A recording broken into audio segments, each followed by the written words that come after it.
फिर वो तुम्हें अपनी तरफ बुलाने से पहले सब हकीकतें दिखा देता है,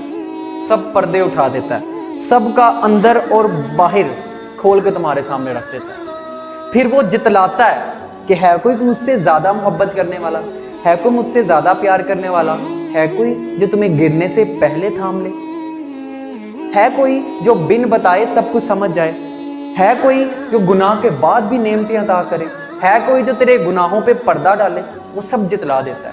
है कोई जो तेरे एक कदम उठाने पर दौड़ के तेरी तरफ चलाए,